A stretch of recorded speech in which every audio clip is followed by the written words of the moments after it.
Calculus. Equations, derivatives, motion, critical points, extrema. But why should I learn calculus? You see, believe, calculus is used to build many things you take for granted. Calculus is used in science, statistics, engineering, economics, business, medicine, demography, and any situation where a problem can be mathematically modeled. Even art was made using calculus. Without calculus, we wouldn't have nice things like television, fancy cars, cures to disease, self-guided missile systems, or talking computers like me. You could say everything else is just derivative.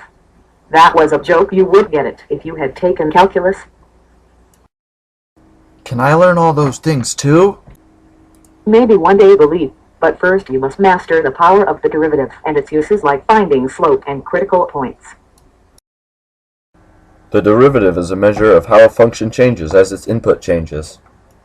In this picture, the blue line is the derivative, where the red line is the original function. The derivative tells us that the slope in this equation is a constant 1. Every linear equation has a constant slope.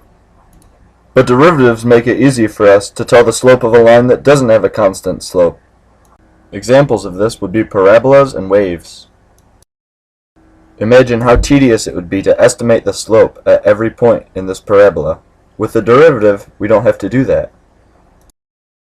X squared is a basic parabola. You're probably wondering, how do I take the slope of something that's always changing? Well, exactly. We'll simply find the derivative of x squared and plug in any point we want, and we'll find the slope instantly.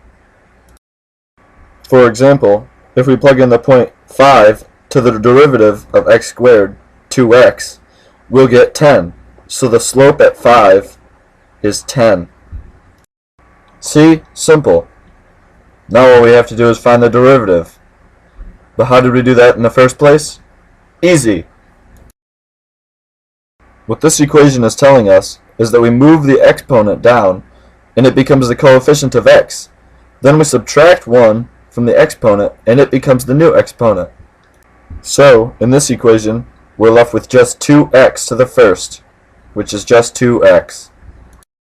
There are more rules for taking derivatives, but this is the most basic one and the most important.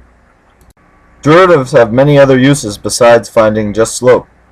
For example, critical points. Just like the name critical point implies, something important is happening there. A critical point of a function is a value in the domain where either the function is not differentiable or its derivative is 0. A critical point means we have a possible minimum or maximum in the equation. Everywhere there is a blue dot on this graph, the derivative is equal to 0 or is undefined. Derivatives can help us describe things like motion. For example, the change in position over time, or the derivative of the position, is the velocity. And if we take the derivative of velocity, we get acceleration. A rocket is something we could use calculus to understand.